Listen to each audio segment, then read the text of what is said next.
धर्मी क्यों नीमया। इस कोठे दा काठ पराना कोठा धर्मी नीमया। कोठा क्यों नीमया धर्मी क्यों नीमया। इस कोठे दा काठ पराना कोठा धर्मी नीमया। बावल क्यों नीमया धर्मी क्यों नीमया।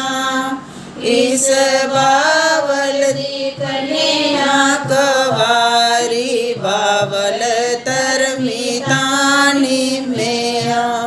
इस बावल दी कन्या कवारी बावल धर्मी तानी मेया।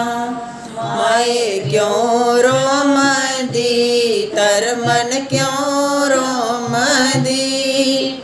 इस माए नती प्यारी माए धर्मन तारोमदी।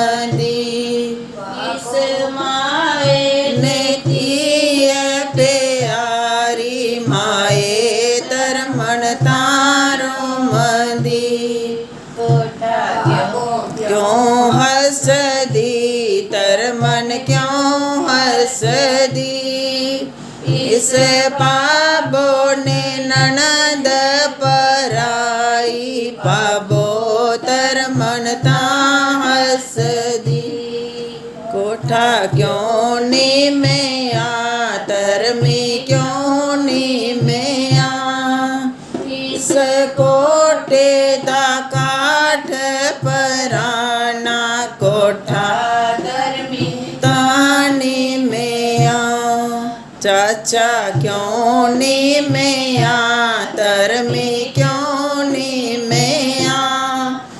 इस चाचे दी कवारी चाचा धर्मी तानी मेया। इस चाचे दी कवारी चाचा धर्मी क्यों नीमया। चाची क्यों रोमदी धर्मन क्यों रोमदी। इस चाची नदी प्यारी चाची धर्मन तारोमदी। कोठा क्यों हसदी धर्मन क्यों हसदी। इस पाबो ने ननद पराई पाबो धर्मन हसदी। कोठा क्यों नीमया धर्मी क्यों नीमया। इस कोठे दा काठ पराना कोठा धर्मी तानी मेया। मामा क्यों नीमया धर्मी क्यों नीमया। इस मामे दी प्रिय कवारी मामा धर्मी तानी मेया। इस मामे ने प्रिय प्यारी मामा धर्मी तानी मेया। मामी क्यों रोमदी धर्मन क्यों रोमदी।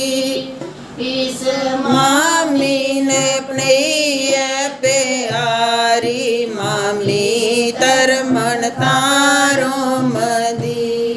पाबो क्यों हसदी धर्मन क्यों हसदी।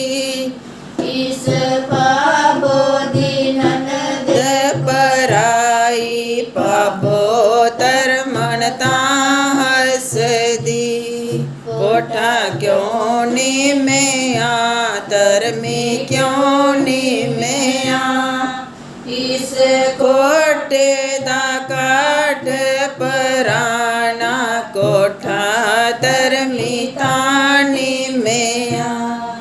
वीरा क्यों रोमदा धर्मी क्यों रोमदा इस वीर दी पैन कवारी बीरा धर्मी तारो मदा पाबो क्यों हसदी धर्मन क्यों हसदी इस पाबो ने ननद पराई पाबो धर्मन ता हसदी कोठा क्यों नीमया धर्मी क्यों नीमया इस कोठे दा काठ पराना कोठा धर्मी ता